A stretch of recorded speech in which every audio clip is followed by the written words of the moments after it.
You can't say 2. Okay. You made the order. Okay. 4. Who came to the Prophet? Is that the question? Yeah. Who came to the Prophet? Initially. Start, yeah. That was a very bad question. I know. Man, you put me on the spot, man. We could have just played your bomb game or whatever. Hot potato. Yeah, we can try that as well after this. Okay, sisters. 1, 3, 4, and 7 have been taken. 5. Which prophet is a companion of? Okay, which prophet can be said to be a companion of Prophet Muhammad? Prophet Musa. No. First I'll give you another guess. First, define what companion is. So someone who lived in the time of the Prophet. Yeah. Who saw the Prophet. We take it. No. Oh, they've got it wrong twice. They've already said A Musa. prophet that saw Muhammad. So No. A prophet that saw the prophet. No. Who is alive in the Yeah, so anyone who's alive and saw the Prophet? and seen the Prophet. Yeah. Who? He Yes. said, Yes. Jesus Christ. And why is that? Because he's not. He's not dead yet. Basically, yeah, that's true. Good question. Yeah, good question. Finally. Good. Alright, go on. 1, 3, 4, 5, and 7 taken. Go for it, go. So it was 2 taken. No, No. give it 2. No, okay, 1. They already taken No, one. that one's Oh, right now. sorry, 3. No, you said 2. You Two can't as well. change. Go fix your aqidah. Oh. So what's the 6 names of the sons of the children of the Prophet? Okay, I'll give you 2 points if you get it. Okay. Qasim, Abdullah, Zainab, Fatima, Ruqayya, Kulthum. Yeah. Oh, well done. Perfect. So much for being a hard question. Okay, sisters. 6, 8, 9, 10, or 11. 10. What's the name of the Kaaba in the heavens? Yeah. Total map. Nice. Next one. So 6, 8, 9, or 11. 6. 6. Why is everyone going for low numbers? Did Barak have other riders? Yes, Why? because there was the evidence of when the Prophet ﷺ tried to mount Al-Buraq, and Jibreel tried to grab it by the reins and say, you should, this prophet is more noble than the people who were reading it before. Yeah, sure. Okay, 8, 9, or 11, sisters? 9. Which cup did the Prophet choose? Yep. Blame him. Some of these are going to be easy, bro. Okay. 8 or 11? 8. 8. 11. You can't pick. What is the Sidratul Muntaha? The loved tree. Bit more specific. The tree which is at the furthest point of creation. Yeah. And it goes just below the throne of Allah subhanahu wa ta'ala. And also there's something I forgot to mention. It's also anything that we send up, so all our du'as, all our prayers, they all rise up and kind of are taken and almost absorbed by the Sidratul Muntaha. And anything that kind of comes out, so Allah's rahmah, even the rain, I think it was said that anything that comes down from Allah originates from the Sidratul Muntaha. And also there's an interesting narration as well that the Prophet saw 4 rivers underneath the Sidratul Muntaha. 2 of them were of this world, 2 of them were of Jannah. Do you guys, can anyone name the 2 rivers of Jannah? One, first one of them? Yeah. Anyone know the other one? Sansabil. And anyone can get Sansabil? Sansabi. Sensible. Sensible. Sansabi. Sansabi. Okay. And the 2 rivers of this world. Nile, Euphrates. Yeah. And do you want to explain Not the why? Ganges. Not the Ganges. Not the no. Ganges. Nile and Nile and Euphrates. Euphrates. And yeah, it's quite interesting that they were thought to be like some of the blessed, they're referred to as being blessed rivers because, if we look, sorry? Someone else? Which is the second one? The second river. Of Jannah or of this world? This world. Euphrates. It's kind of off Iraq? Turkey, Iraq. No, it's in Turkey and Iraq. Euphrates. It's not Euphrat. Yeah. So, and it's interesting because, what we know today is that these are kind of like the cradles of civilization, what they call it, so the Egyptian or the Mesopotamian. So it's interesting that they're said to be blessed rivers that rise up to Sidratul Muntaha, not like the Ganges. Okay, so it's a dead heat, right? 5 each. You have 11 questions, but it's not really I have fair. 12 questions. 12, you have one. Yeah, it's in my mind, don't worry. It's for the brothers then. It depends. Well, naturally this would be the sisters' question. Honest, we can play hot potato. Or you could just throw it out there, whoever gets it, Yeah. that team wins. Okay. So how many Rasuls are there? Specifically what I said. 124,000 plus. How many Rasuls? Oh, 313. 300 and something. Yeah, 313. 314. 212. What I said specifically was 310 and something. That's not specific. You said This is specific, bro. What is that? No, what I specifically said. I didn't say a specific number. Yeah, but you didn't say what I specifically said. What is this? Well, this is what I mentioned. Like you said 300 and something, but it's 310. You just don't want a winner, don't you?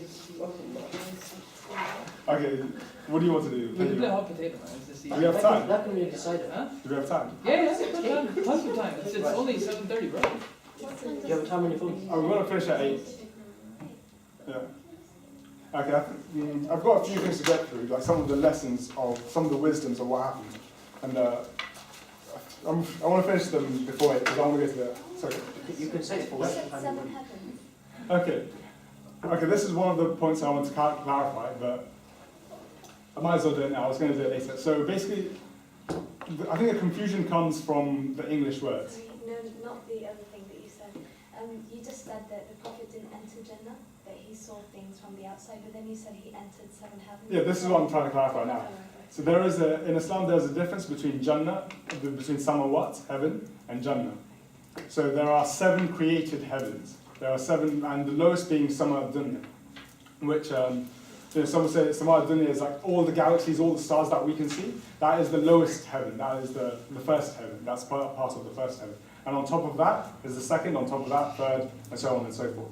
And I'm not sure how authentic it is, but I've come across the saying where the first heaven is like a ring in a desert, but the ring is the first heaven, the desert is the second heaven. So it's like, in terms of, just to give a comparison of size. And the second is like a ring in the desert of the third, and so on and so forth. So, and now getting back to the point, so there are 7 created heavens. Now paradise has many layers, thousands of layers. And paradise, where exactly it is, there's many opinions. Some say that it starts at the 6th and extends up to the 7th heaven. So it's somewhere in the 6th or 7th heaven. So the Jannah is inside the 7th or the 6th heaven. So heaven isn't actually like paradise, like... They're 2 different concepts. Yeah, Samawat and Jannah are 2 different things. Can I ask a question about the first heaven? Yeah. Allah subhanahu wa ta'ala says in Surah Number, وَبَنَيْنَا فَوْقَكُمْ سَبْعًا شِدَادًا. So we created over you, وَبَنَيْنَا فَوْقَكُمْ, it means over you, 7 firmaments. So you know you said the first heaven is, first samawat is the earth, and does that mean what's above us, or does that just mean what we're at right now? I don't know specifically, but Because it seems in contradiction with this ayah of the Quran. well, no, if what's the other one? You know, Sama Dunya being like, you know, like the Sama Dunya is the lamps and lights. Is filled with the lamps and lights being the galaxies. So the lowest is Sama Dunya, and if its lamps and lights are like the galaxies, then you can kind of see that it's a part of, you know, the whole universe. That's where this opinion comes from. That the whole universe is everything that we can see without telescopes or whatever. Okay. Is all part of the lowest heaven. I get that, but does that mean what's above us, or It's what? still above us. It's still above us. So Okay, so yeah. so whatever's above us is considered. Heaven. Yeah, Okay. part of That- it. That doesn't mean a mountain is heaven. It's above the like atmosphere. Yeah. Yeah, that's what I was referring to. That makes more sense. Yeah. So,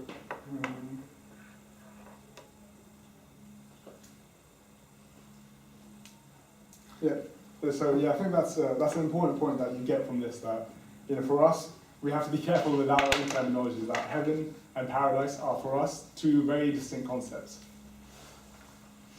And you know, there isn't seven layers of paradise. There are many thousands of layers of paradise, but they're all placed inside the sixth, well, depending on the opinion, either the seventh or the sixth heaven. Okay, some of the other teachings. Now, I wanted to go into the context of Isra and Mi'raj. Now this, as I said, this was, it's difficult to exactly place it. We can place it roughly about a year and a half before the Hijrah. But we do know some events that kind of were near to this time. And these events were, actually, this was one of the toughest time of the Prophet. Like this, the year preceding Isra and Mi'raj was called Am al-Huzn, or the year of sorrow. And this is because two great calamities befell the Prophet. Firstly, his uncle. Which uncle? Abu Talib, yes. Firstly, his uncle, Abu Talib, died. And his uncle was actually the one who, when he was a child, from when he was about 6, who was really his father figure, who looked after him, who took care of him. And also because he was the leader of the tribe, he also kind of was the external protection of the Prophet. Like we know that at this time, when the Prophet started to preach, started to spread the message, there was huge resistance from the Quraysh, from the people of Mecca. And the only reason the Prophet was still, you know, relatively safe was the protection he got from his uncle. But now, with the passing of his uncle, he lost that support, he lost that external protection. And not long after that, about some say within 40 days, about 35 days, his wife, Khadija, of 25 years, also passed away. So, and you know, the mother of his children, his wife, his internal support, you can say, the person that, you know, supported him inside the house passed away, whereas external support, the person who kind of externally supported, you know, who was his kind of guardian really, his uncle, also passed away. And this was, you know, all within like 40 days, 35 days, some would say.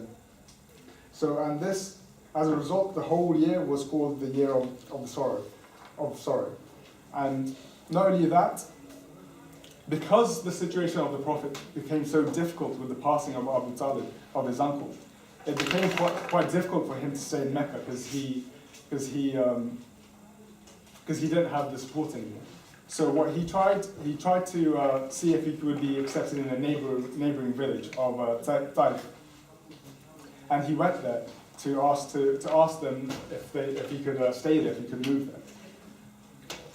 But he didn't really get the response what he expected, and he was actually chased out of the city. And you have narration saying that the Prophet was like bleeding from his sandals, and he was blood-soaked because, you know, the riffraff, the ruffians, the children of the city were kind of stoning him and pelting him with stones, and he was heavily injured. And in fact, like years later, Aisha radiallahu anha asked the Prophet, like, if he had ever faced a day that was harder than Uhud.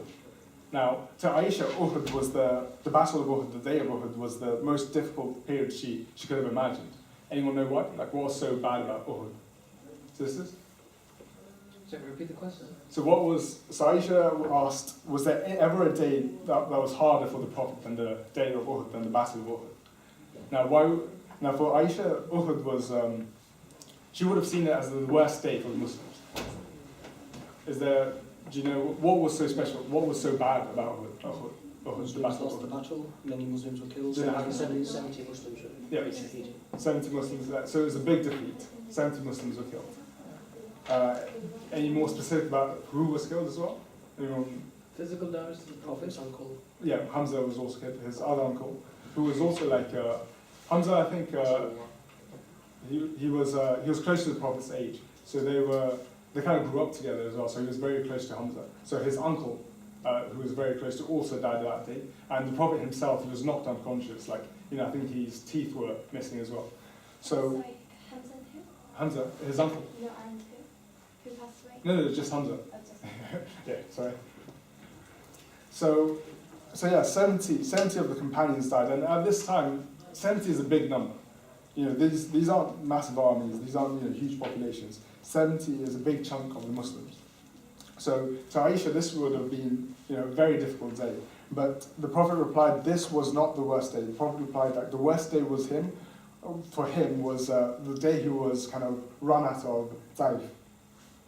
He said that, you know, so for him, you know, psychologically that was really the hardest day because you know, he was in a state where he could no longer stay in his homeland. He could no longer stay with his people in Mecca. So he tried another city. And now, you know, he just faced another rejection. He was run out of the city. He was, you know, stoned out. He was chased out of the city, really. So for him, you can really see, if he says this was the worst day in his life, you can see just how low a point this was. Not only his uncle and his wife dying, but also being chased out. And it was within this time period that really Isra and Mi'raj was you know, occurred.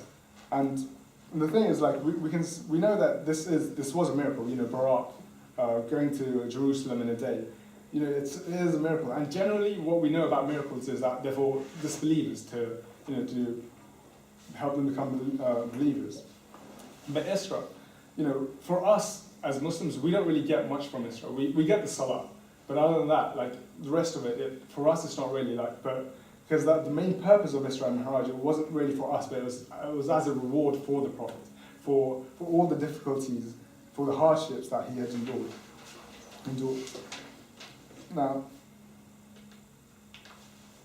so, you know, we have in Surah Najm where it's talking about Mi'raj, and he says, talking about the Prophet, he definitely saw some of Allah's greatest ayah. So this is the Sidratul Muntaha. This is being shown, taken to Jannah, being shown Jannah. Being shown, you know, one of the greatest of Allah's creation, the Sidratul Muntaha. And also, like, there is some wisdom why we don't really know anything about the meeting of the private audience the Prophet had with Allah. We only know about the Salah. We don't really know what happened. And this probably signifies that, you know, this was something personal. This was something only for the Prophet. So this was, you know, this is not something for us. It's showing clearly that the Isra and the Mi'raj, it was really a gift for the Prophet. It was a gift for all the things he had endured. And also, as I said, this is like a year and a half before the Hijrah, before the Prophet would have to leave to Medina. So in a way, you can see this as being kind of also getting the Prophet to have to leave his homeland. And another reason I say this is because if I come back to the wisdoms of having, you know, the prophets as kind of welcoming communities in the seven heavens, you know, if you look at who they are, if you look at the first person, Adam alayhi salam, we know that he was expelled from Jannah. Yeah? He was expelled from the holiest place in the next world, whereas the Prophet is soon to be expelled from Mecca, the holiest place in this world. So you can see, like, in a way, you know, meeting Prophet Adam alayhi salam in the first heaven is almost a way of kind of consoling him, or almost like, you know, if you're going through a difficulty, so obviously if you can find someone who's been through something similar, it eases your hardship. So this is one of the lessons we can derive for why maybe some of these prophets were at the different heavens. So Adam, as I said, because he was expelled from Jannah, and one day he will enter back, just like Prophet Muhammad, he will be expelled from Mecca, and one day he will return. Not to live, but he will be welcomed back. And then in the second we have Isa and Yahya. Now Isa and Yahya also were similarly rejected by their own people. Yahya was actually killed, and Isa, well, for us as Muslims, they tried to kill him, but for us, you know, we know that he didn't die.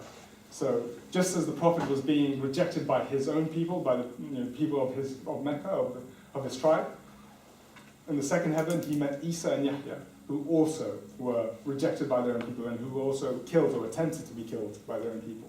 And then the clear indication is the third one, Yusuf. So why Yusuf? Why is Yusuf a clear indication of this? Who rejected him? His own people, his own family. His own brothers, yeah, his own brothers, yeah. blood brothers. And then he forgave them at the end of the story. And likewise, the Prophet, when he went back to Mecca, he then forgave everyone. Exactly, yeah. When Prophet came back to Mecca, he actually used the exact same words as Yusuf when he forgave his brothers. So that's why we can see Yusuf is in the fourth heaven. And same as Harun alayhi salam in the fifth heaven. He was also rejected by his own people. And finally, there's Musa in the sixth heaven. And Musa is very special because of all, as I said before, of all the prophets, Musa had the most similar experience, went through the most similar trials as the Prophet Muhammad sallallahu alaihi wasallam. And the Prophet actually said, like, whenever he faced difficulties and hardships with his own people, he would remind himself of Musa alayhi salam and the trials, and he would remind himself that Musa went through worse and he remained patient. So Musa alayhi salam was actually, you can say, a role model for the Prophet, someone who kind of helped him to get through his difficulties. And Allah, kind of took him and made him kind of meet his role model in a way. And that's clearly a sign. That's a sign that kind of shows, these prophets are there kind of to help with the help of Prophet Muhammad, comfort him and get over some of the difficulties that he has faced and he will be facing in the next year or so when the Hijrah to Medina occurs. And finally, the two I haven't mentioned is Idris in the fourth and Ibrahim in the seventh heaven. Now, we only know one thing in the Quran about Idris. Does anyone know? There's two pieces of No, that's not in the Quran. There's only one verse really that talks about him. There's only one. Oh yeah, there is Anyone know? إنه كان صادق الوعد وكان I don't know. there is a verse. Yeah. I don't know. I have the English. It's he was raised to a high place, to a high status, and that's all we know. Idris was raised to a high place. Also, like, does anyone know the timing of Idris? Just a general question. just after Islam's second. Well, I'm not exactly sure if he's second or not, but yeah, he was before Nuh alayhi salam, and he was a Nabi. He wasn't a Rasul. I think Nuh alayhi salam was actually the first Rasul as well. Yeah, and the final one was Ibrahim. And what's the title of Ibrahim alayhi salam? Khalil. And what does that mean? Friend. Yeah, a close friend of Allah. So he meets Idris, who is, all we know is that he's been raised to a high place, and he meets Ibrahim, the close friend of Allah. And the only other Khalil of Allah is Muhammad sallallahu alaihi wasallam. So Adam, Isa, Yahya, Harun, Musa, they kind of helped. They're about helping the Prophet kind of putting his problems in context to help him kind of show him that there are other prophets that had similar trials, similar tribulations as him. And with Idris and Ibrahim alayhi salam, he was being shown that you are at the high level of these prophets, that the Idris will be called, who will be raised to a high level, and Ibrahim, who is Khalil, who is a close friend of Allah, you're at the same status of them. So this is another way of kind of showing the Prophet his own status. Like, these are his companions, well, these are his peers. And another, like, I think Shah mentioned that in the Mi'raj, there's three things that were given. The Salah, the second was Allah promised the Ummah of Muhammad that He would allow anyone into Jannah who didn't commit shirk. And thirdly, He gave the last two verses of Surah Baqarah. Yeah? So, no, this is from Ibn Masud. It's Sahih Muslim, so it's a strong opinion. So the last two verses of Surah Baqarah, these were the only two verses in the whole Quran that were revealed directly. Revealed directly by Allah to the Prophet without the intermediary, without Jibreel in between.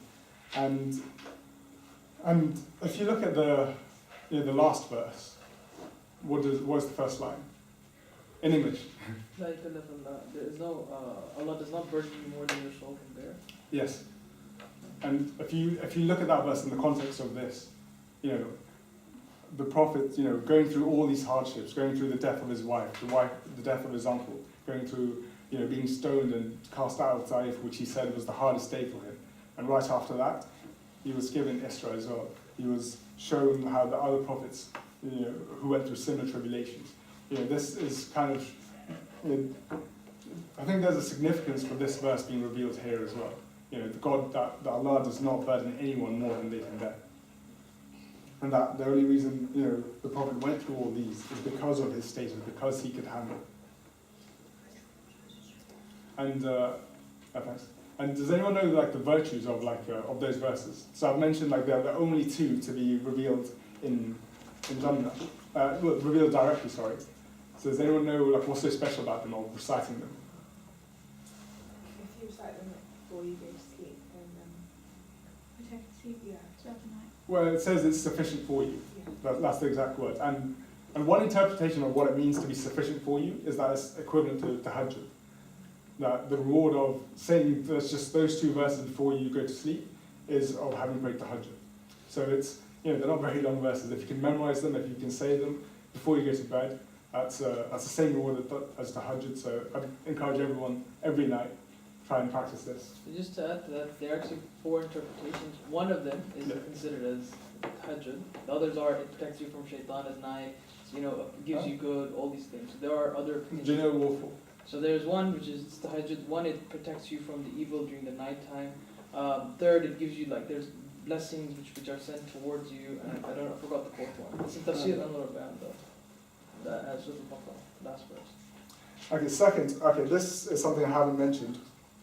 Now, after the Prophet returned and he came back and he woke up the next morning, it actually mentions that the Prophet was nervous, he was anxious because he had to tell the people of Quraysh about his journey. And the only reason the Prophet doesn't do anything without the commandment of Allah. So the only reason he would have to tell them because he was commanded to. But he was worried about this because, going to Jerusalem, it's a month's journey. And he said he just did it overnight and back again. So that's a 2-month journey, which he is now claiming that he will do, he did in one night. So he was very fearful, and at this most anxious moment, the worst person that could have been actually passed by and saw the worry in his face, and that was Abu Jahl. And he came and he asked the Prophet, what's wrong? Why do you look so anxious? And the Prophet, he can't tell a lie, so he told him. He told him that he only told him about the Isra, by the way. The Mi'raj he only mentioned to Muslims. He told him about the Isra. And Abu Jahl, he didn't know what to do. He was in a state of excitement. If you can believe it, this is the enemy, you could say, of Muhammad. And Muhammad is now saying that in one night, he went to Jerusalem and he came back. And he didn't know whether to ridicule him straight away or get all the people and then ridicule the Prophet in front of all the others. So he said, he was quite in an excited state, and he said to the Prophet, if I bring your people, would you tell them what you just told me? And the Prophet said, well, he can't lie, so he had to. So Abu Jahl went and rounded up all the people of Quraysh. He brought them in front of the Prophet, and he made the Prophet relate to them what he just told about the journey of Isra. And when the people heard this, they said they were in a bewildered state. Some were laughing, some were clapping. If someone just told you that they just went on a 2-month journey in one night, obviously, you'd find it ridiculous. You'd think that you were talking to a madman. Now, but the thing is, people knew the Prophet was truthful. That's what he was known for. So some of the people, they said, if you really did go to Jerusalem, surely you can describe it to me. So the Prophet started trying to answer the questions, and each person, they'd kind of ask, where the market, where this street was, where that street was, because they knew the Prophet had never himself actually been to Jerusalem. So if it was true that he went to Jerusalem last night, then he would have known some of the facts of the city. Now the Prophet, the thing is, you have to remember, he went by night. He went there for a few minutes. He went straight to Beit al-Maqdis, traveling at God knows what speed on a Barak. So he couldn't have taken this all in. And the Prophet said, he was getting he's getting very scared that he wasn't able to respond to their questions. He wasn't able to give any details of where each location was, and he was getting very kind of grieved and getting very anxious and terrified. Even, I think one of the narrations said. And at this point. It's narrated that the city was actually kind of raised in front of him, and then some say on the wings of Jibreel. I'm not sure how authentic it is, but it says in front of the Prophet, the whole of the city was raised in front of him, and the Prophet can now start to describe, answer their questions, describe what the city was like, until they were satisfied. Furthermore, the Prophet also... So make sure it's metaphysical, like that people couldn't see it. Yeah, no. Only the Prophet could see it. It was that was metaphysical. Sorry. Yeah. And also, like the Prophet, when he came back, he passed by some of the caravans of the Quraysh, 3 caravans to be precise. And he kind of said, I came past these caravans, and he named who they were. He named where each one was, and he also spoke of one person who was searching for a camel, who lost his camel. And the Quraysh actually asked, where are the caravans? And he said a certain location. And then they said, if you are right, they should be back here by this time. And they actually, went and kind of went to the outskirts of the city and kind of, tried to find if the caravan was there. And it was exactly as the Prophet described. So, from this we can see that, the description of Jerusalem, the description of the caravans and the missing camel, like if the Prophet hadn't, there was no clear evidence the Prophet could have given that he had been to Jerusalem. But the people, once he answered their questions, they still didn't believe. They just said he was a madman, he's a madman or a sorcerer. And this is the point, that our task, that for us, we're not here to convince, we're just here to convey. We're just here to pass on the message and leave to them to decide that. You can give the most convincing of answer, and someone will still not believe you. And that's not your fault, and that's not your duty. It is just to tell the truth, convey your message. And it doesn't matter how convincing you think it is, it doesn't matter how much evidence you give. If guidance is only from Allah, you cannot guide. And it actually kind of, for me, it has some kind of relevance to us, because I came across a video of Richard Dawkins,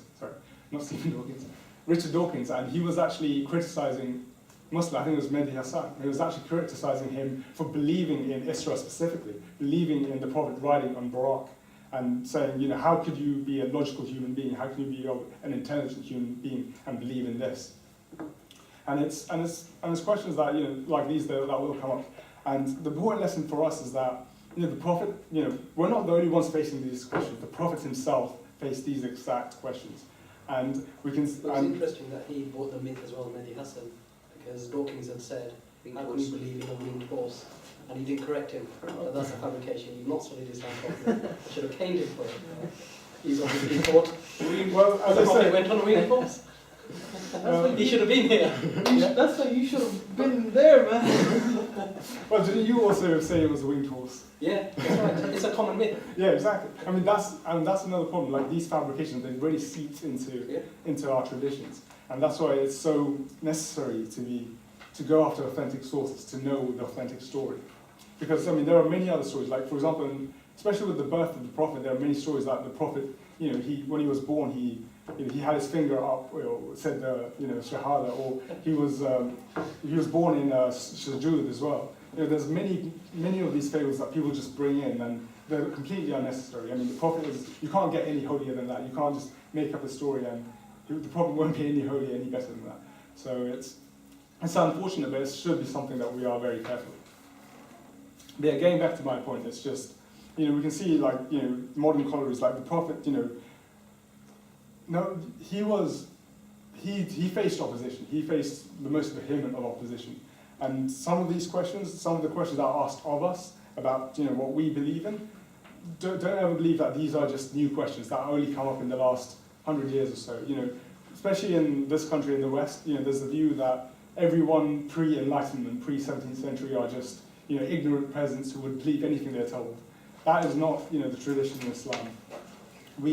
Many of the questions that we have now, they were asked, 1,000 years ago. They were asked by the scholars, and we have the answers there.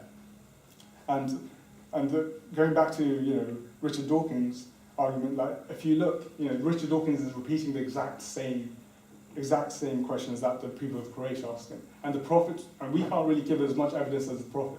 We can't, tell them exactly what Jerusalem looked like, even though we've never been to it. We can't tell them about the caravans and the camels. But even then, you can see that even though there was no other plausible explanation other than the Prophet actually going there, they still didn't believe him. And that's how we should also treat when we are asked ourselves. We can only just relay what we know to be the truth and leave the rest to Allah, leave guidance to Allah. finally, I just wanted to, a few theological problems just to clarify. Firstly, now, was the Isra and the Mi'raj, was it in body or was it in spirit? Okay, Isra specifically then. Isra is body. Yep. Anyone else? Like, I mean, there is a certain tradition that says it was a dream, that it happened in a dream. And actually, it's some of the Tabi'in, some of the very early Muslims, they actually did, a very minor group actually thought it was a dream. And this was based on the Prophet saying he woke up. But obviously, if it's a night journey, you might come back, you'll sleep, and you'll wake up again. So it's a very weak argument. And also, like in Surah Isra, it says, exalted is he who took his servant from Masjid al-Haram to Masjid al-Aqsa. So took, why would it say took if it wasn't in body, if it was just a dream? And if it was just a dream, why was he anxious about telling the Quraysh about his journey? In a dream, if it was just a dream, he wouldn't be worried about relaying it to them. There wouldn't have been this whole kerfuffle, this whole mess about having to describe what happened. And also, why would he need Buraq? Why would he need a steed? In your dream, you can just fly anywhere on your own. And finally, what do you make of the Aisha narration? Which one? Who said that he hadn't left his bed? What do you mean he hadn't left his bed? She comments on it, and this is where the difference emerges. That she says that he didn't leave his bed that night. Aisha wasn't married to him then. Well, Was it Aisha? I'm sure it was Aisha. A narration of But she Aisha. wasn't This was 1 year after Hijrah. No, No, this so was she- before yeah. Hijrah. 1 year, so she wasn't married. She wasn't married. No. There's a narration of Aisha which causes this dispute. Are you sure it's something? well, no, I mean that's where the narration, that's where the dispute comes from. Well, what I've And read. hence the companions even disputed it. Was it body or soul? I think that So might it's be. one of the female companions who narrates the narration. I thought it Well, was actually maybe I'm mistaken. there is another thing. This is the Mi'raj. This is the second issue, which is did the Prophet actually see Allah? Now this, we have clear narration from Aisha, because some people were arguing that he saw Allah, and they were quoting Surah Najm, that the Prophet was in 2 bows length, like bow and arrow. He was in 2 bows length of Allah, so must have seen Allah. But Aisha said, this is completely false. He's referring to the angel Jibreel, that he saw in the verse is referring not to Allah, that he wasn't in 2 bows length of Allah, but he was in 2 bows length of Jibreel al-Islam, and that the magnificent sight he saw was the full form, the true form of Jibreel, like with the 600 wings and everything. So this might be more of where it's coming from. In terms of as I said, one narration does say that the Prophet came back to his bed and his bed was still warm after the Isra. So that kind of shows it was more physical. And also why would it be a miracle if it was a dream? If I'm sure we've done more spectacular things in our dreams. So how is this a miracle if it's not in body? So that kind of goes against the whole idea, or whole point, really, in a way.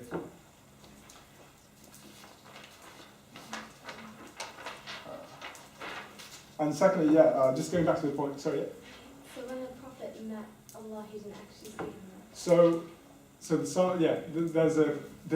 This is a question did the Prophet see Allah?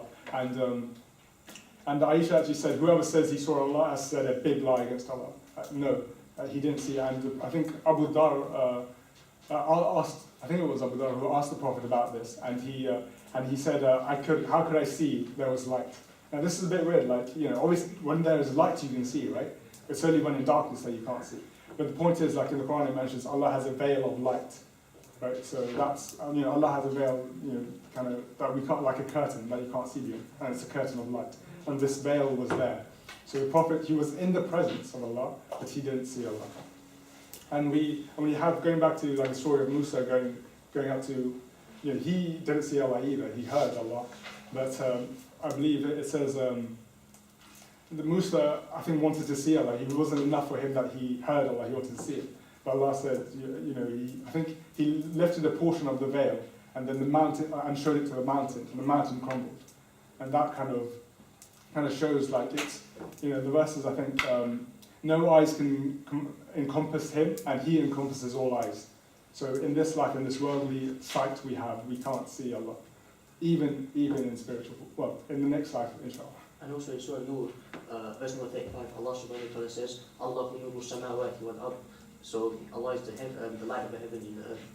That's another point. Yeah.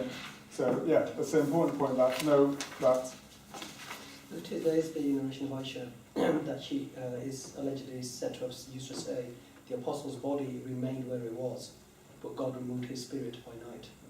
Ibn Ishaq narrates it. Ibn Ishaq. Yeah, so Is this there, in there Islam? was That's a... well, that's Yes, so there's a... I think there Well, are it's Ibn different Ishaq. companions. well, if it's But there are other narrations on this. well, Ibn Ishaq's a Seerah compiler. So the thing is, Seerah isn't as authentic as the Hadith. Seerahs there are missing chains.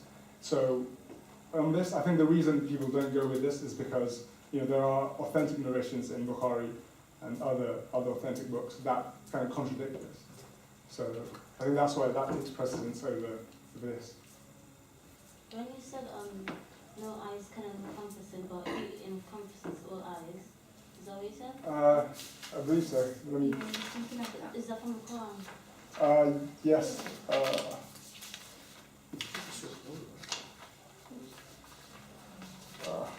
2 minutes.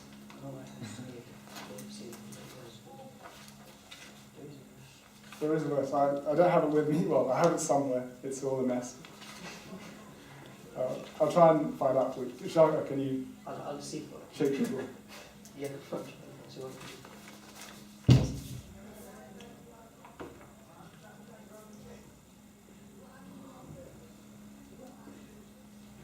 Okay, and finally, on the main point, like for us, the whole point of Isra was the Salah. Was before this, prayer was an prayer wasn't. Well, there is a difference of opinion, but most people, there was no 5 daily prayers. Some say there was the 2 daily prayers. Some say it was obligatory. Some say that they were recommended. Others say they was obligatory, the evening and the night prayers. But before this, all prayers was just 2 rak'ah. There was no kind of clear structure to them. So after the Isra, Salah became mandatory, and it says, there is a lot to be said about why Salah was mandated at Isra. Of all the other commandments of Zakah, of Hajj, of fasting, they were all, first of all, they were all given, they were all revealed through an intermediary. They were all sent down, and they were all sent down in the Medinan period. The Salah is the only thing that, is so important that it wasn't sent down. The Prophet actually had to be brought up and told about it. That it's so important that even in the Meccan period where you don't have legislations, the Salah was still legislated there. And also we see that, it's not, from the story, from the part where the Prophet led the other prophets in Salah, we can see even that all the other prophets prayed, had established prayer. And also, like when the Prophet was visiting, was going to Jerusalem, he saw Musa alayhi salam in his grave praying. So the prophets, even in their death, even when they're dead, they were still praying. That's how, that's how high the Salah is. That's how important it is. no, this is from Hassan al-Basri. No, I didn't see it. Nobody ever said it. Really? I'm sure that was an ayah. I'm sure that was. I am dealing with an ayah as well. It's not just a thing. So yeah, so it's the only commandment that's given directly to the Prophet without intermediaries on the greatest night of the Prophet that the Prophet ever experienced, when he reached the highest point of creation ever. I don't think I mentioned this point, but when the Prophet went to have the divine audience, Jibreel didn't go with him. Throughout the whole journey, Jibreel was with him.